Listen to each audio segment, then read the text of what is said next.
اب وہ صاحب کیا ہوا, جب ریٹائرمنٹ کی عمر آئی ہے, 60 سال کی عمر آئی ہے, اب وہ گھر میں بند ہو کے بیٹھ گئے. اب وہ بیچارے کہیں لائف کو انجوائے نہیں کر سکتے. اب تنہائی اور دیوار, جو 1000 گز کا مغلا ہے نا, اس کی دیواروں نے ان کو کھانا, یہ سچا واقعہ سنا رہا ہوں میں, سچے ہی سناتا ہوں, سچے کا لفظ سے بتا رہا ہوں تاکہ آپ کے ذہن میں اور تاکید کے ساتھ بیٹھ جائے. ایسا نہ ہو آپ بولیں اچھا اس سے پہلے جتنے سنا ہے وہ سارے جھوٹے تھے. تو اب دیواروں نے, بنگلے کی دیواروں نے کھانا بولو شروع کر دیا. میاں بیوی اکیلے, بڈھا بڈھی بیٹھے ہوئے ہیں, کوئی پھر ہم جیسوں کو دیکھتے ہیں, ہم جیسے فنڈامنٹلسٹ بنیاد پرست غریبوں کو دیکھ رہے ہوتے ہیں, یہ مولوی اتنے بچوں کو لے کے گھوم رہے ہیں, کوئی بیٹا ہے کوئی پوتا ہے, یا مولوی ٹائپ کے لوگ, اس کی بہویں ہیں, اس کے داماد ہیں, اس کے نواسے ہیں, اس کے پوتے ہیں, گھر بھرا ہوا ہے. تو وہ دیکھتے ہیں کہ یار یہ تو کیا ہو گیا, کچھ بھی نہیں ہے. تو اس نے کیا کیا, جب دیواریں نا 1000 گز کے بنگلوں میں گیا ہوں, یہ بیڈ روم, یہ بیڈ روم, یہ بیڈ روم, یہ بیڈ روم, دیواریں کھا رہی ہوتی ہیں, مجھے وحشت ہونا شروع ہو جاتی ہے, ابے اتنے بڑے بڑے گھر بندہ ہی نہیں ہے, اس سے تو ہمارا چھوٹا گھر اچھا ہے. میرا گھر بڑا نہیں, آپ جائیں نا تو میرا خیال ہے 150 گز بھی نہیں ہوگا میرا گھر جو مسجد نے مجھے دیا ہوا ہے. لیکن میں جاتا ہوں, بچے فوراً ابو کرتے ہیں, باہر سے واپس آؤ, دم چپک جاتے ہیں, کیا لے کر آئے ہمارے لیے, آپ باہر سے آ رہے ہو ہمارے لیے کیا لے کر آئے ہیں بھائی, بقرعید پہ اونٹ خریدنا ہے, وہ دوسرا آگے کہہ رہا ہوتا ہے ہم نے جو ہے وہ بکرا خریدنا ہے. ہمیں تو شوق اتنا نہیں ہے, بچوں کی خاطر ہمیں بکرا منڈی جانا پڑتا ہے. تو ان کی خوشی سے انسان خوش ہوتا ہے, ان کے رونے سے انسان پریشان ہوتا ہے. تو میں کہتا ہوں یار ہمارا گھر اس سے 150-200 گز, 200 بھی نہیں ہے میرا خیال ہے, 100 گز بھی بمشکل 100 گز ہے میرا گھر. ایک فیملی والا بتا رہا ہوں میں, آپ کہوں گے چاروں کو 100 گز میں کیسے ٹھوسا ہوا ہے, یہ وضاحتی بیان دینا پڑتا ہے. ایک فیملی, اس میں میرا خیال ہے 4 بچے ہیں, 5 بچے مجھے یاد نہیں ہے, 16 میں پلس مائنس کرنا پڑتا ہے. تو میں تو اپنا بتا رہا ہوں, میں جب جاتا ہوں حج سے میں واپس آیا تھا, بچوں نے ویلکم لکھا ہوا, پورا کمرہ سجایا ہوا, کتنا اچھا لگا یار. جب میں آ رہا ہوں بچیوں نے کیا کیا, پھول بنائے ہوئے, اور ایسا مجھے میری آنسو نکل آئے خوشی سے.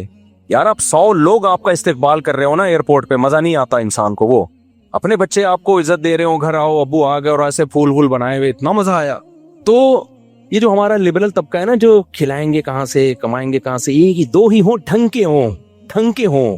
یہ مولویوں کی طرح, برساتی مینڈکوں کی طرح اتنے سارے, یہ ایکچولی یہ ہمیں پسند, یہ دقیانوس اور پرانے لوگوں کا کام. 2 ہوں تمیز کے ہوں, وہ تمیز کے ہی تھے. وہ ڈیفنس میں جو ہوا ہے نا 3, وہ تمیز کے تھے. تمیز کی رپورٹ پیش کر رہا ہوں آپ کا. ہمارے بدتمیز ان کی رپورٹ بھی پیش کر دی جو تمیز کے نہیں ہے نا. جب اتنے سالے ہوں گے تو 16, خود سوچو یار, کوئی تمیز کے ہو سکتے ہیں؟ لبرل لوگ بولتے ہیں 16 تمیز کے ہو ہی نہیں سکتے. پھر دوسرے گھر ہے, اس میں بچے ہیں. اللہ, مجھے تو ڈر لگتا ہے, نظر بس سے اللہ بچائے. میرا مقصد شو مارنا نہیں ہے, میرا مقصد تمہیں موٹیویٹ کرنا ہے کہ کیوں اپنی جانوں پہ ظلم کر رہے ہو نسل کو روک کے. مجھے تمہیں موٹیویٹ کرنے سے کیا مل رہا ہے, 5 روپے بھی نہیں مل رہے. تمہیں بتا رہا ہوں کہ جب فیملی پلاننگ والے اور یہودی اور یہ لبرل لوگ تمہیں غلط گمراہی کے راستے پہ لے کے جا رہے ہیں, تو میرا فرض بنتا ہے کہ میں تمہیں ہدایت کا اور قرآن و سنت کا راستہ بتاؤں. میں برباد مت کرو اپنی نسلوں کو, اپنے بڑھاپے کو بے رونق. بڑھاپا کیا, جوانی بھی بے رونق ہوتی ہے. تو دوسرے گھر میں جا رہے ہیں, وہ کہہ رہے ہیں ابو ہم لوگ کے گھر میں آ رہے ہیں. ابو کہاں آ رہے ہیں, ہم لوگ کے گھر میں آ رہے ہیں. ٹھیک ہے, ان کو اس پہ خوشی, ابو ہم لوگوں کے گھر میں آ رہے ہیں. وہ پکڑ لیتے, ابو اب یہاں بیٹھو آپ, ایک ہی ہوگی. اب زیادہ شادی ہمارے میں آتا.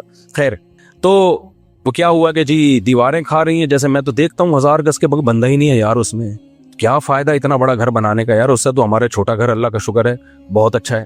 تو اب کیا ہوا کہ جی میں, وہ بزرگ نے جو ہے نا, جب 60 سال کے ہو گئے اور دیواروں نے ان کو کھانا شروع کیا, تو کتے کا آپشن ابھی ہمارے ہاں اتنا, کتے کا کلچر اتنا پھیلا نہیں ہے. انگریز تو وہ اولاد کو فون کر کے بلاتا ہی نہیں ہے کہ میری تنہائی دور کرو, وہ ڈائریکٹ بازار سے کوئی اچھا سا کتا خرید کے لے آتا ہے, یا پہلے سے پالا ہوا ہوگا اس. وہ چونکہ مسلمان تھے, انہوں نے کہا جب میرے پاس 3 بچے ہیں تو میں کتا کیوں پالوں. تو انہوں نے اپنے بچوں کو فون کیا, بیٹا میں اب تنہائی کے ٹائم گزار رہا ہوں, میں چاہتا ہوں تم لوگ پاکستان سیٹل ہو جاؤ. میرے بیٹے بیٹیاں بہویں داماد, تم بیٹے ہو تو شاید تمہاری شادیاں ہوں گی, بچے ہیں تمہارے, تم لوگ بہوؤں کے ساتھ ادھر آ جاؤ. یار مجھ سے نہیں رہا جا رہا. بیٹوں نے کہا ابا پاکستان کے حالات دیکھیں, کائنڈلی آپ ایسا مت کریں. اصل کیا ہے, ترقی اکنومیکلی انسان کو کیا ہونا. آپ نے تو اپنی جوانی گزار لی, ہم ابھی آپ کے پاس آ جائیں اور اپنا فیوچر ہم کیا کر دیں, تباہ کر دیں. آپ کہہ سکتے ہیں ان کو چاہیے تھا ابا کو وہاں بلا لیتے. ابا نہیں جانا چاہتے. جس نے جہاں زندگی گزاری ہو بڑھاپے میں, تو وہ وہی اسی جگہ سے محبت کرتا ہے نا. بہت مشکل ہوتا ہے, یہ تو جوانوں کے کام ہے. انہوں نے کہا میں نہیں جا سکتا یہاں سے. ان کو پتا تھا وہاں جاؤں گا میرا پتہ نہیں بچے پوچھیں گے بھی کہ نہیں پوچھیں گے. یہاں تو کم از کم اپنا گھر تو ہے. بیٹی کو بھی بلایا, بیٹے کو بھی کوشش کی, کوئی بھی نہیں آیا. یہ جو واقعہ سنایا چوکیدار نے سنایا ہے. چوکیدار نے دیکھا یار یہ بوڑھا آدمی, وہ بیچارہ گاؤں دیہات کا آدمی, اس نے کہا یار ہم نمک حرامی نہیں کرتے, میں نے 10 سال اس کی چوکیداری کی ہے. تو غریب آدمی تھا لیکن غیرت مند تھا, تو میرا فرض بنتا ہے میں اس بوڑھے کی کیا کروں, خدمت, اس کی میں نے ملازمت کی ہے. کہتے ہیں اس کا نمک کھایا ہے. اس نے اس بوڑھے کی خدمت کی ایک انسانیت کے ناطے, اس کے ساتھ بیٹھ جاتا کہ یار میرا سیٹ ہے, بہرحال کوئی لالچ نہیں تھی اس کی نظر میں, بیٹھ کے گپ شپ لگا لیتا, کوئی خدمت کر لیتا, کہیں ہسپتال لے جانا ہے, یہ کرنا ہے, وہ کرنا ہے. تو اس ڈیفینس کے اس سیٹ کو خیال آیا کہ یار میری اولاد سے تو یہ چوکیدار بولو زیادہ اچھا ہے. اس نے غیرت والا کام کیا. وہ اس چوکیدار جس کی میرا خیال ہے 30,000 بمشکل تنخواہ ہوگی, پورا 1000 گز کا بنگلہ, ساری پراپرٹیاں مکمل اس کے نام کر کے ہینڈ اوور کر دی کہ ان بے غیرتوں کو جن کو میں بلا رہا ہوں کہ میری تنہائی دور کرنے کے لیے یہاں آ جاؤ, ان کو میرا بڑھاپے پہ مجھ پہ ترس. یہ نہیں دیکھ رہے کہ آج ہم اپنے پاؤں پہ کھڑے ہیں تو کس کی وجہ سے کھڑے ہیں, باپ کی وجہ سے کھڑے ہیں, اس سے تو یہ چوکیدار اچھا ہے. تو کہہ رہے اس نے, اس چوکیدار نے خدمت کی, پوری کروڑوں کی جائیداد کس کو دے دی, دے کے ہینڈ اوور بھی کر دی, تیری ہے یہ. ابا کی بلاخر ڈیتھ ہو گئی, آ گئے تینوں ماشاءاللہ, بہت نیک تھے, چاند پہ قدم رکھنے کی پلاننگ تھی ان کی. تو چاند پہ پھر غربت میں تو نہیں جاتا نا آدمی, فوراً آ گئے اور آتے ہی کہا کہ بھئی یہ بنگلہ تھا ابا کا, فلاں. چوکیدار نے کہا آپ کا کچھ بھی نہیں ہے, کیس ویس ہوا, سارے ڈاکومنٹ اس کے نام تھے. آج وہ چوکیدار لائف کو کیا کر رہا ہے, انجوائے. ایسا ہی کرنا چاہیے ان کمبختوں کے ساتھ. مجھے بڑی خوشی ہوئی, سمجھتے ہو کہ نہیں سمجھتے, لیکن میں آپ کو کہہ رہا ہوں کہ پہلے عبرت حاصل کر لو. کیا خیال ہے؟ میں نہیں کہہ رہا اپنے بچوں کو پڑھائیں نہیں, بھائی نسل مت روکو, اللہ پہ توکل کرو, کھلائے گا. ہمارے بچے بھی تو پڑھ رہے ہیں نا, سارے بچے پڑھ رہے ہیں الحمدللہ, حفظ بھی کر لیا اور اسکول بھی جا رہے ہیں. جب اسکول کے پیسے نہیں تھے تو نہیں بھیج رہا تھا, میں نے کہا گھر میں ٹیوشن پڑھیں گے. جب پیسے اسکول کا کچھ انتظام ہو گیا میں نے کہا چلو اب چلے جائیں گے. اور میٹرک کے بعد ارادہ ہے کسی کو جامعہ الرشید میں داخل, جو وسائل ہوں گے تو کر لیں گے, نہیں ہوں گے تو کوئی بات نہیں. بھائی نہیں آ رہی میرا خیال ہے بات سمجھ میں, تو ہم کیوں, اللہ کا جو حکم ہے ہم اس کو فالو کریں گے. تو ٹینشن لینے کا ہے ہی نہیں ہے. جب نہیں اللہ میں کہہ رہے ٹینشن لینے کا نہیں ہے تو پھر کس لینے کا کیوں ہے پھر ٹینشن پہ. ٹینشن جو اللہ کی طرف سے آئے وہ لیا کرو بھائی. اب اللہ کی طرف سے, اللہ ہم سب کو آزمائشوں سے بچائے. بعض جیسے مولانا طارمی صاحب کا بیٹا بیچارہ جوانی میں چلا گیا, اب یہ ٹینشن کس کی طرف سے ہے, اللہ کی طرف سے. اس میں وہ بیچارے غمزدہ ہو گئے, پھر بھی زبان سے وہ ناشکری کی بات نہیں کر رہے. یہ وحیت, یہ اس طرح کی ٹینشنیں ہر ایک کو آتی ہیں, لیکن یہ تھوڑی جو دیندار ہوتے ہیں وہ جلدی اس ٹینشن سے نکل آتے ہیں. اللہ پہ سوچ کے, توکل کر کے, صبر کر کے. بے دین آدمی اس میں مر جاتا ہے. تو ایک تو حادثات کی یا اس طرح کی وہ تو سب کے ساتھ ہو سکتی ہیں, اللہ ہم سب کو بچا کے رکھے. لیکن زیادہ تر ٹینشنیں ہم نے اپنے اوپر خود مسلط کی ہوئی ہے. تو اللہ پہ توکل کرو, اللہ پہ اعتماد کرو, شادیاں بھی دبا کے کرو, بچے بھی اسپیڈ سے پیدا کرو. ہاں پھر ان کی تربیت کی فکر بھی کرو, خالی ایکسیلیٹر پہ پاؤں مت رکھو. تربیت کا مطلب یہ ہے کہ ان کے برے ماحول میں نہ بیٹھنے دو. یہ جو چور ڈاکو نکلتے ہیں نا بچے, یہ وہ نہیں ہوتے جو 2 یا 10 بچے تھے تو سنبھل نہیں رہے تھے. یہ وہ بچے ہوتے ہیں کہ 2 ہوتے ہیں تو بھی سنبھالنے کی فکر ہی نہیں ہوتی, تو چرسیوں میں بیٹھ رہے ہیں, ڈاکوؤں میں گھوم رہے ہیں, تو پھر تو ایک بچہ بھی ہوگا وہ بھی بگڑے گا. تو زیادہ ہوں گے تو آپس میں کھیلنے دو, ان کو ادھر ادھر تعلق نہ رکھنے دو, اس نظر رکھو. تو اللہ سے امید ہے انشاءاللہ اچھے نکلیں گے. پھر بھی نہ نکلیں تو بھائی نوح علیہ السلام اپنے بیٹے کو نہیں ٹھیک کر سکے تو ہم اور آپ کہاں سے کر سکتے ہیں. کچھ چیزیں اللہ کی طرف سے ہوتی ہیں, وہ ہمارے اختیار میں نہیں ہوتی. تو اس لیے اللہ پہ جو توکل کرے گا خوش رہے گا, جو توکل نہیں کرے گا تو وہ برباد ہو جائے گا اور تنہائی کاٹے گی اس کو. مفتی صاحب کوئی لو کون لو, قیامت کا زلزلہ میں قیامت کی ہلنا کی, لمبا سا جواب ہے پھر بتاؤں گا. مفتی صاحب اس سوال کا جواب برائے مہربانی پورا دیں تاکہ آخرت کی تیاری کر سکوں. اللہ قیامت میں اہل ایمان سے کیا سوالات کریں گے بھائی؟ ہر سوال ہوگا. نمازوں کا سوال, کسی نے قتل کیا اس کے بارے میں سوال, چوری کے بارے میں, یہ تو آپ نے پوری زندگی پوچھ لی. جن چیزوں کو اللہ نے حرام قرار دیا ہے ان کا سوال, اور جن چیزوں کو لازمی قرار دیا ہے ان کا سوال ہوگا. اگر سود پر قرضہ لیا جائے اور اس میں کچھ رقم, یہ کیا لکھا ہوا ہے, صدقہ کر دی جائے. نہیں بھائی, سود پہ جو قرضہ لیا ہے نا آپ نے, وہ رقم حرام نہیں ہوتی. حرام وہ رقم ہوتی ہے جو آپ سود بینک کو دیں گے. تو اگر سود پہ قرضہ لیا تو پوری حلال رقم ہے. گناہ ہوگا کہ سود پہ قرضہ لیا کیوں, یہ عمل گناہ ہوگا. تو اس کی تلافی ہے کہ توبہ کرے اور آئندہ یہ حرکت نہ کرے. باقی وہ رقم حرام نہیں ہوتی, اس سے جو کاروبار ہوگا وہ جائز ہوگا. لیکن توبہ کرے کہ میں نے, کیونکہ حدیث میں آتا ہے جو سودی قرضہ لیتا ہے اس پہ بھی لعنت. تو حرام وہ رقم ہوگی جو آپ اضافی بینک کو دیں گے. بینک کے لیے اس پر لازم ہے کہ وہ اپنے پروفٹ میں شامل نہ کرے, بغیر ثواب کی نیت کے صدقہ کر دے. بینک اتنا نیک ہوتا تو بینک کیوں ہوتا. مفتی صاحب وراثت کے متعلق بیان فرمائیں. ہمارے ماموں نے امی کو ان کا حصہ نہیں دیا, 25 سال سے زیادہ کا عرصہ ہو گیا ہے. ہم 25 سال سے کرائے کے گھر میں رہ رہے ہیں. گزشتہ دنوں میں نے حصے کا ذکر کیا. ماموں کو بتائیں جو کھا رہے ہیں نا آگ کے انگارے کھا رہے ہیں. قرآن نے بہت تاکید سے خاص طور پہ عورت کا وراثت کا حصے کا تذکرہ کیا ہے. لا یحل لکم ان ترثوا النساء کرا. ایمان والو تمہارے لیے حلال نہیں ہے کہ عورت کا مال تم کھا جاؤ. تو اس کو اللہ نے الگ سے بیان کیا ہے. تو یہ آگ کے انگارے ہیں جو آپ اگر بہن کو وراثت نہیں دے رہے تو یوں سمجھو کہ آگ کے انگارے کھا رہے ہو. مفتی صاحب میرا نام وسیم ہے اور میں اپنے چھوٹے بھائیوں کو لے کر آیا ہوں. آپ سے ملاقات کی خواہش مند آج نہیں ہو سکتی, میری طبیعت خراب ہے. مفتی صاحب ایزی پیسہ میں ایزی کیش لون میں 10,000 روپے کا لون ملتا ہے جو کہ دکان سے پیسے نکلوا سکتے ہیں, لیکن 2 مہینے میں لون واپس کرنا ہوتا ہے اور اس میں ہر ہفتے چارجز لگتے ہیں 500 روپے. کیا بھائی جان لون ملتا نہیں ہے کبھی بھی. ایزی پیسہ والا 5 روپے بھی لون نہیں دے گا آپ کو. لون کا نام اس کا لون کا ہے, وہ لون نہیں ہوتا. وہ یہ ہوتا ہے کہ آپ نے کے پاس پیسے نہیں ہیں, آپ نے ایک پیکج لے لیا کہ ہمیں 100 کالز کے یونٹ کچھ دے دو ہمیں جو 500 روپے میں آتے ہیں. تو وہ 500 روپے میں جتنے یونٹ بنتے ہیں نا وہ آپ کو چارجز زیادہ لگا کے 300 وہ اتنے دیتے ہیں جتنے 300 میں آتے ہیں. اس کو وہ لون کے لفظ سے تعبیر کرتے ہیں. تو وہ لون نہیں ہوتا. پیسے تھوڑی لے رہے ہو آپ ایزی پیسے والوں سے, نہیں یہ بات سمجھ میں. اس کو لون کہتے ہیں. حقیقت میں وہ لون نہیں ہوتا. وہ ایسے ہے کہ کیش پہ کسی چیز کی قیمت زیادہ ہوتی ہے اور کریڈٹ پہ کس چیز کی قیمت زیادہ ہوتی ہے, کیش پہ کم ہوتی ہے. وہ کہتے ہیں ایڈوانس میں آپ اگر کالز کے یونٹ ہم سے خریدنا چاہتے ہو تو ہم مہنگے دیں گے, اور اگر کیش میں دینا چاہتے ہو تو یونٹ ہم آپ کو سستے دیں گے. تو کتنے مہنگے دیں گے, تو ان کی تعبیر وہ یوں کرتے ہیں کہ 300 کی کالیں آپ کو جو مل رہی ہیں وہ اتنی 500 کی کالیں آپ کو جو مل رہی ہیں وہ اتنے کی مل رہی ہیں جتنی 300 میں نارملی ملتے. تو وہ کہتے ہیں ہم نے آپ کو 300 کا لون دے دیا یا 500 کا لون دے دیا. تو وہ لون نہیں ہے. ہاں آپ جو ایزی پیسہ میں اکاؤنٹ کھلواتے ہیں اور پیسے جمع کراتے ہیں اس پیسوں پہ آپ کو اگر کوئی الگ سے پیسہ ملتا ہے یا کالز کی سہولت ملتی ہے تو وہ سود ہے, کیونکہ وہ پورے پیسے آپ بعد میں واپس لے لیتے ہو. تو اس قرض پہ آپ نے کیا کیا, ایک اضافی فائدہ حاصل کیا, وہ پھر سود میں آتا ہے. السلام علیکم مفتی صاحب, موبائل یا کال فون کا انشورنس کرانا کیسا ہے؟ جائز نہیں ہے. اپنے اختیار سے انشورنس کروانا جائز نہیں ہے. جہاں گورنمنٹ کا لا ہو تو وہاں آپ کی مجبوری ہے. ٹھیک ہے جلدی سے. میرا شادی شدہ, میرا 8 بچے, میرا گھر کرائے بھائی پیسے نہیں مانگا کرو. مفتی صاحب میں اس دور میں پیدا ہوئے ہیں یہاں پر, میں دل سے دعا کرتا ہوں اللہ آپ کے مالی وسائل دور کرتا, مالی وسائل پیدا کرے. ہر جگہ فتنہ اور آزمائش ہے, دین پہ چلنا مشکل ہوتا ہے. تبلیغ جماعت میں ٹائم لگاؤ. تبلیغ جماعت میں جب تک ایک قربانی نہیں دو گے نا, گھر سے نکل کے ماحول چینج نہیں کرو گے, اس وقت تک انسان کا بچہ بننا بڑا مشکل ہے. اللہ پاک نے فرمایا کہ ہم اپنی نبی کے دل پر قرآن اتارا تو پھر حضرت جبریل کے آنے کی کیا ضرورت تھی؟ تو جبریل ہی وہی لے کر آئے, نبی کے دل پہ اتارا. اللہ نے یہ تو نہیں کہا کہ میں نے ڈائریکٹ اتارا ہے, اللہ نے کہا جبریل کے ذریعے میں نے دل پہ اتار دیا. تو جبریل کے دل پہ آنا کیا, آپ اس میں کیا اشکال ہے؟ آپ کہاں لانا چاہتے تھے جبریل علیہ السلام کو؟ ایک اشکال ہے, اگر ہمارے نبی صلی اللہ علیہ وسلم کی ایک سے زیادہ یعنی 4 بیٹیاں تھیں تو پھر فضائل اور تاریخ میں صرف فاطمہ ان کی اولاد کا ذکر کیوں ہے؟ یہ بالکل غلط ہے. ساری تاریخی کتابوں میں نبی کی 4 بیٹیوں کا تذکرہ ہے. خود شیعہ لوگوں کی اپنی کتابوں میں نبی کی 4 بیٹیوں کا تذکرہ ہے.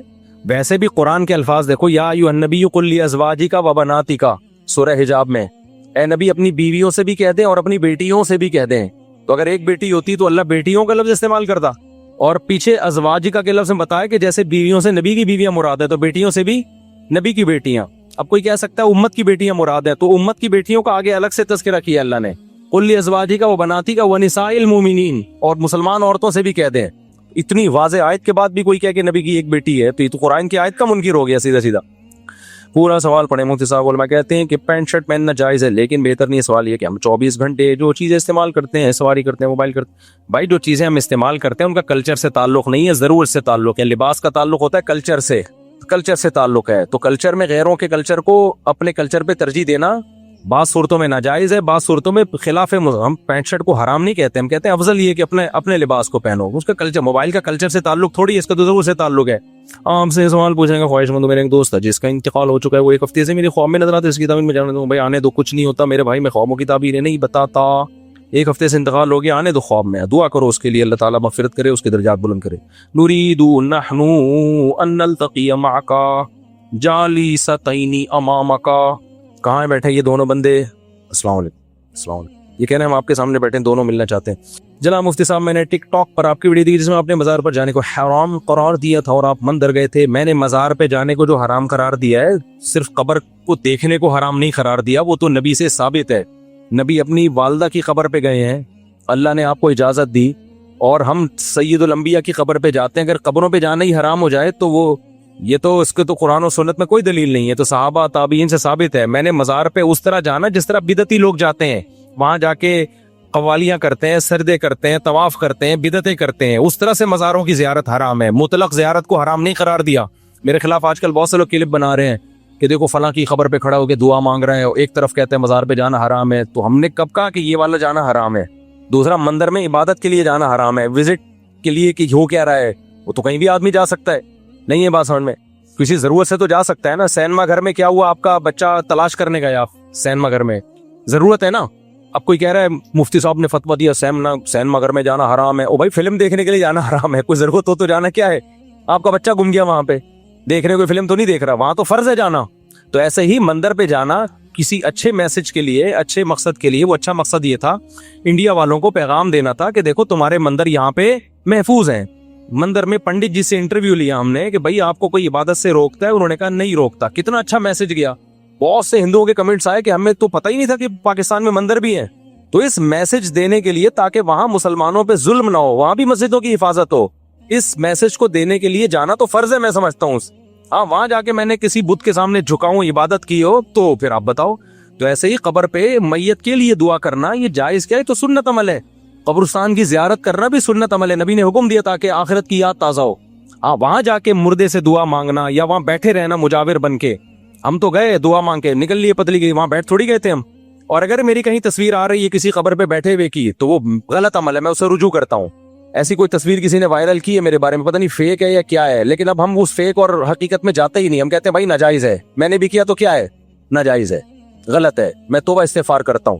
تو کیونکہ اب فیک ثابت کرنے کے لیے پھر لمبی چوڑی تقریر ہے, تو آسان راستہ ہے بھائی صحیح ہے ناجائز ہے, ختم. میں نے کب کہا کہ میں فرشتہ ہوں؟ بھائی ناجائز عمل ہے اور میں رجوع کر رہا ہوں اور بتا رہا ہوں کہ میں توبہ استغفار کر رہا ہوں, یہ ناجائز عمل ہے. سمجھتے ہو کہ نہیں سمجھتے؟ تو قبر پہ جانا میت کے لیے. باقی میں دارالعلوم کورنگی میں گیا تو وہاں میں نے قبر پہ ہاتھ اٹھا کے دعا مانگی, تو کسی نے میرے خلاف کلپ بنایا کہ قبر پہ ہاتھ اٹھا کے دعا مانگنا شرک ہے. مفتی صاحب بھائی ہاتھ اٹھا کے دعا مانگنا شرک نہیں ہے. دعا کس سے مانگ رہے ہیں؟ اللہ سے. ہاں شرک کا ذریعہ بن سکتی ہے یہ چیز کہ کوئی لوگ یہ نہ سمجھے کہ قبر والے سے دعا مانگ رہے ہیں, تو جہاں یہ خطرہ ہوگا وہاں جائز نہیں ہے. تو وہاں تو کوئی خطرہ نہیں تھا. دارالعلوم کورنگی کے سارے علماء توحید پرست ہیں, کوئی بھی قبر سے ہاتھ اٹھا, کوئی بھی صاحب قبر سے مانگنے کو جائز نہیں سمجھتا, تو وہاں کوئی خطرہ نہیں تھا. اس لیے میں نے اللہ سے دعا مانگی ہے, میت سے دعا نہیں مانگی. ہمارا یہ عقیدہ ہے کہ میت کچھ بھی نہیں کر سکتی, مرنے کے بعد کوئی کسی کے پاس کوئی اختیارات نہیں ہے. لیکن پھر بھی جہاں خطرہ ہو تو وہاں ہاتھ نہیں اٹھانے چاہیے قبر پہ جا کے, وہاں پھر بغیر ہاتھ اٹھائے دعا مانگے. تو میرے بھائی جلدی سے, کیا بغیر بلائے شادی میں جانا جائز ہے؟ حرام ہے بھائی. شادی میں جا کے پھوڑ پھاڑ کے آ رہے ہوتے ہیں بغیر بلائے. لڑکے والے پکڑتے ہیں تو کہتے ہیں ہم لڑکی والوں کی طرف سے ہیں, لڑکی والے پکڑتے ہیں ہم کہتے ہیں لڑکے والوں کی طرف سے آئے ہیں. یہ بہت ہو رہا ہے. یہ 25-30 سال پہلے ہوا کرتا تھا, تو اب آپ کو پتہ ہے دیانتداری کا ریشو بہت بڑھ گیا. ہمارے کچھ دوست تھے 3 پیس سوٹ ٹائی میں نا, تاکہ لگے کہ باقی شادی میں آئے ہیں. یہ سخی حسن پہ نہیں بہت سارے ہال بنے ہوئے, باقاعدہ بس میں 1 گھنٹے کا سفر کر کے آتے تھے اور گھس جاتے تھے. باقاعدہ بھوڑ پھاڑ کے آتے تھے, وہ روزانہ ان کا یہ کام تھا. لڑکی والے پوچھتے تو کہتے ہیں ہم لڑکے والوں کی طرف سے, لڑکے والے پوچھتے تو کہتے ہیں ہم لڑکی والوں کی. اب کون وہاں انکوائری کرتا ہے بیٹھ کے؟ اب لڑکے والے کہہ رہے ہیں ہماری طرف سے تو نہیں ہو, ہمیں تو نہیں پتا, تو کہتے ہیں اب میں ان کے چاچے کے ماموں کی خالہ کے پھپھو کا تایا ہوں, تو کچھ بھی بنا لو. اور پھر وہ موقع ایسا ہوتا ہے وہاں تھوڑی مار دھاڑ ہوتی ہے. اب ایسا نہ وہ لوگ یہ شروع کرتے کہ یار یہ تو آپشن ہمیں پتہ ہی نہیں تھا.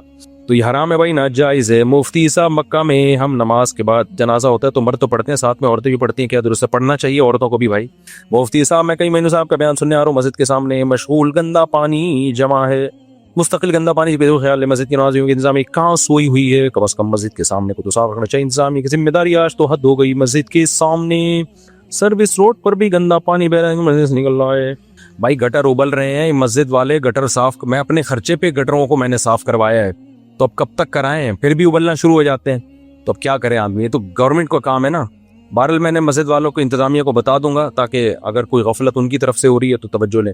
اور بھائی مفتی صاحب محمد بلال پتہ نہیں کیا لکھا ہے بھائی, جن کو نیو کراچی گودرا کالونی میں 4 دن پہلے ٹارگٹ کلنگ کا نشانہ بنایا گیا, ان کو 2 گولیاں لگی ہیں. کل سے الحمدللہ وہ ہوش میں آ گئے ہیں, لیکن ڈاکٹرز نے کہا ہے ان کو بہت زیادہ دعاؤں کی ضرورت ہے. دل سے دعا ہے بھائی, اللہ تعالیٰ شفا عطا فرمائے. مسجد میں جا کر دعا, کیا لکھا ہے؟ سجدے میں جا کر دعا مانگنا جائز عمل ہے, لیکن عربی میں مانگیں جو حدیث قرآن و سنت میں دعائیں جائز کیا سنت ہے. مفتی صاحب کیا حساب کتاب مسلمانوں سے ہی ہوگا, غیر مسلموں سے بھی ہوگا؟ غیر مسلم تو کافر ہے, کیا وجہ ہوگا؟ سب سے ہوگا. غیر مسلموں سے بھی اللہ ان اپنی نعمتیں بتا کے پوچھے گا کہ تم توحید پر ایمان کیوں نہیں لے کر آئے, پھر عقیدہ توحید کو اختیار کر کے تم نے نمازوں کو قائم کیوں نہیں کیے. سارے سوال غیر مسلم سے بھی ہوں گے. فرمائیے جی. بس ختم ہو گئی پرچیاں, اب آپ سوال پوچھ ہو گئے نا ساری. اور پاکستان جانا کیسے, اور تو سمجھتا یہ کہ سی فوڈ میں لابسٹر رکھا رہے بچہ. دیکھیں, سی فوڈ کا قبرستان جانا خواتین کے لیے ٹھیک نہیں ہے, نبی صلی اللہ علیہ وسلم نے منع کیا ہے. لیکن پھر علماء کا اس میں اختلاف ہوا ہے کہ یہ علی الاطلاق منع ہے یا بعد میں اس کی اجازت مل گئی تھی, کیونکہ شروع میں تو سب کو منع کیا تھا. پھر نبی نے مردوں کو تو اجازت دی ہے کہ قبرستان جاؤ تاکہ آخرت کی یاد تازہ ہو. تو اس مردوں کو جو اجازت دی ہے اس میں عورتیں بھی داخل ہیں یا نہیں ہیں, اس میں علماء کی دو رائے ہیں. تو اعتدال والی رائے یہ کہ اگر زندگی میں ایک آدھ دفعہ کبھی چلی جائے پردے کی پابندی کے ساتھ تو اس کی گنجائش ہے, معمول نہ بنائے وہ اس کا. باقی جو آپ نے کہا کہ یہ جو جھینگا کھانا اور کیکڑے وغیرہ کھانا, اس میں میں بہت دفعہ بیان ریکارڈ کروا چکا ہوں. خلاصہ یہ ہے کہ اس میں فقہا کا اختلاف ہے. امام ابو حنیفہ کے نزدیک جائز نہیں ہے, امام شافعی, امام مالک, احمد بن حنبل کے نزدیک جائز ہے. تینوں اماموں کی دلیل کیا ہے؟ ان کی سمپل دلیل ہے, وہ کہتے ہیں قرآن مجید میں آتا ہے احل لکم صید البحر, تمہارے لیے سمندر کا شکار حلال ہے, وطعامہ, اور اس کا کھانا بھی, متاع لکم وللسیارہ, تمہارے اور مسافروں کے لیے ہم نے کیا کر دیا ہے؟ حلال. وہ کہتے ہیں اس میں اللہ نے فرق نہیں کیا کہ مچھلی یا غیر مچھلی, تو سمندر ہو یا دریا ہو, اس میں جتنی بھی مخلوق ہے سب کیا ہے؟ جائز ہے. یہ ان کی رائے ہے, سوائے صرف مینڈک کے بارے میں, چونکہ الگ سے حدیث میں آتا ہے کہ حرام ہے, تو امام شافعی نے سمندر کے مینڈک کو مستثنیٰ کیا ہے. سمجھ میں آ رہی ہے بات؟ تو یہ ان کی دلیل ہے ان حضرات کی, اور اسی دلیل کے بیس پر شافی حضرات جھینگا بھی کھاتے ہیں, کیکڑا بھی کھاتے ہیں, اور جو بھی چیزیں وہ سب کھا لیتے ہیں. امام ابو حنیفہ کی رائے یہ ہے کہ صرف مچھلی حلال ہے, اس کے علاوہ سمندر میں کچھ بھی حلال نہیں ہے. اس کی دلیل یہ ہے کہ سب سے پہلے, ایک منٹ بات مکمل ہو جائے نا, سب سے پہلے جو قرآن مجید کی جو آیت ہے نا, احل لکم صید البحر وطعامہ, سمندر کا شکار تمہارے لیے حلال اور اس کا کھانا بھی, وہ کہتے ہیں یہ آیت جس سیاق و سباق ہے نا اس کا, وہ سیاق و سباق یہ ہے کہ اس سے پہلے آیت یہ ہے کہ تمہارے لیے خشکی کا شکار حرام ہے جب تک تم حالت احرام میں ہو, کیونکہ احرام میں جب آیا کرتے تھے نا تو احرام میں آپ جانور, حلال جانور بھی شکار نہیں کر سکتے. اسی میں آگے اللہ نے فرمایا سمندر کا حلال ہے. تو امام حنیفہ اور ان کے دونوں شاگرد امام ابو یوسف اور امام محمد, یہ دونوں شاگردوں نے بھی بہت سارے مسائل میں ابو حنیفہ سے اختلاف کیا ہے, لیکن اس مسئلے میں امام حنیفہ کی دلیل اتنی مضبوط تھی کہ انہوں نے اس میں ابو حنیفہ سے اتفاق کیا ہے. تو وہ تین امام اس طرف ہیں, یعنی تین اگر اس طرف ہے تو تین اس طرف بھی ہیں. تو ان کی یہ ہے کہ یہ جو قرآن کی آیت ہے نا کہ تمہارے لیے سمندر کا شکار حلال ہے, تو اس سے مراد ہر قسم کا شکار حلال نہیں ہے, بلکہ اس کا مطلب یہ ہے کہ احرام میں جو پابندیاں ہیں نا شکار پر, وہ خشکی کے جانور پہ پابندیاں کا اطلاق ہوگا, سمندر کے جانوروں پر ان پابندیوں کا اطلاق نہیں ہوگا. یعنی حالت احرام میں آپ سمندر میں شکار کر سکتے ہیں اور اس کا جو طعام ہے وہ کھا سکتے ہیں, باقی کیا کھا سکتے ہیں یا نہیں کھا سکتے ایک الگ بحث ہے, اس کا اس میں تذکرہ نہیں ہے. اب کیا کھا سکتے ہیں کیا نہیں کھا سکتے, تو اس کے بارے میں صحیح حدیث ہے. نبی صلی اللہ علیہ وسلم نے فرمایا احلت لنا میتتان, دو مردار ایسے ہیں جو ہمارے لیے حلال ہیں, السمک والجراد, آپ نے فرمایا ایک مچھلی اور ایک ٹڈی, یہ جو ٹڈی نہیں کھیتوں کو چٹ کر جاتی, یہ دو مردار ہمارے لیے کیا ہیں؟ حلال. تو ہم یہ کہتے ہیں کہ دیکھو قرآن میں حرمت علیکم المیتہ, اللہ نے فرمایا تمہارے لیے مردار حرام ہے, کوئی بھی جانور ذبح کیے بغیر آپ نہیں کھا سکتے, کوئی بھی جانور. تو اس سے پتہ چلتا ہے ہر طرح کے مردار حرام ہے, لیکن حدیث میں دو چیزوں کو مستثنیٰ کیا جا رہا ہے, مچھلی اور ٹڈی, ان کا تو ذبح کرنا ممکن ہی نہیں ہے. تو اس لیے نبی صلی اللہ علیہ وسلم نے استثناء کر دیا کہ مچھلی اور ٹڈی اس اصول سے کیا ہے؟ مستثنیٰ. تو امام حنیفہ کہتے ہیں صرف مچھلی کا استثناء ہے, باقی چیزوں کا استثناء نہیں ہے. ایک دلیل ہو گئی. دوسری دلیل یہ ہے کہ قرآن مجید میں آتا ہے وَيُحَرِّمُ عَلَيْهِمُ الْخَبَائِثِ, کہ نبی کی ذمہ داری ہے کہ تم پر خبیث اور ناپاک چیزوں کو حرام کر دیں گے. تو بہت ساری چیزیں, اگر سمندر کی آپ ہر طرح کی مخلوق کو حلال, بھائی یہاں یہ کام نہ کریں, بیان چل رہا ہے نا, کائنڈلی ادھر چلے جائیں. اگر سمندر کی ہر مخلوق کو آپ حلال کر دیتے ہیں تو سمندر میں تو ایسا گند نکلتا ہے کہ کوئی بھی اس کی طرف بڑھنے کی کوشش ہی نہیں کرے گا. وہ صرف چائنیز ہی کا حوصلہ ہے کہ وہ کھا لیں, انگریز بھی نہیں کھاتا اس کو. تو صرف جھینگے کا کیکڑے کا مسئلہ نہیں ہوگا. تبھی میں کہتا ہوں کہ اگر آپ کو ابو حنیفہ پہ اعتراض کرنا ہے نا, تو پھر آپ کچھوا کھانے کا بھی کو بھی جائز قرار دو, کیونکہ وہ بھی پانی میں بھی رہتا ہے خشکی میں بھی, جیسے کیکڑا پانی میں بھی رہتا ہے اور خشکی میں بھی, مگرمچھ پانی میں بھی رہتا ہے اور خشکی میں بھی, تو مگرمچھ بھی حلال ہے, مگرمچھ کے انڈے بھی حلال ہے, کچھوے کے انڈے بھی حلال ہے.